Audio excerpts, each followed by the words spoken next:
laba nin baa beri waxa la isbitaalkii Digfeer bay wada galeen labadan nin mid wuxuu leeyahay 9 gabdhood buu dhalay midna 9 wiil buu dhalay marka waa la sheekaystay labadii oday markaan nafima haynin markaas la sheekaystay kii 9 wiil lahaaba wuxuu ku yiri alla ilaahay hebelow gablan baata 9 gabdhood baa dhashay soo gablan baata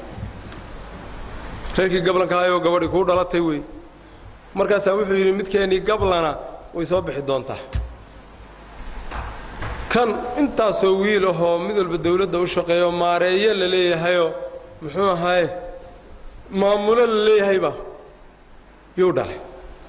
kan odayga gabdhaha badan dhalay laba habeenkii bay la seexataa labana subaxdii bay u imaanaysaa duhurkii laba bedelaysa laba yaa bedelaysa dharkiisa saacad baa loo dhaqayaa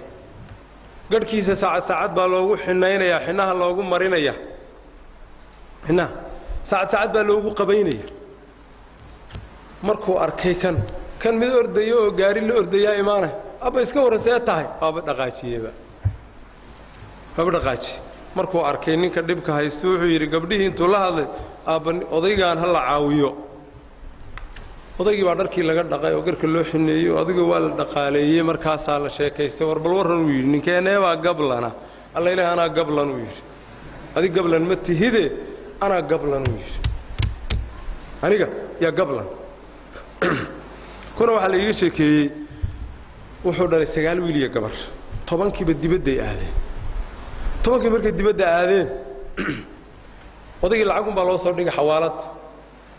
war ma hebel baa ma abdi fulaan baa ma maxamed baa ma cali baa ma qof dumar sheeg magaceeda waa ma heblaha xawaagi muqaadan oday maalinta daba waxa la leeyahay waxa ku taala muxuu ahaay xawaalada lagaaga yeeraya war ma hebel baa maya qof dumar ma heblaha sidii u ahaan jirtay gabadhii baa la guursaday xogaa intii baadiyo la duurku iskaada wuxuu siray gabadhii haday xil kala qaaday waan armayn adigaba kansha ku hayn nimankii iyaga wax odayga soo milicsan male 3 bilood hadii uu maqnaa oo magaaladii yimid isagoo la raadinay waroday xageed ku maqnay meelaha baadiyahan gaaranayo gabadhii laga guursay war lacaga ku taalo oo yaa ii soo diray lacagta ma hebel baa maya ma heblaha alla iyadana wiilba iga noqon gaadhay wiil wal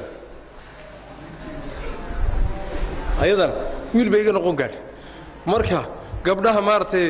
ee hagardaamada lagu hayo gabdhaha laga daayo dhaqankii jaahiliyada ahaayo wali baqaayaadkiisi ay joogaana meel hal iska dhigo gabdhaha loo dadaalo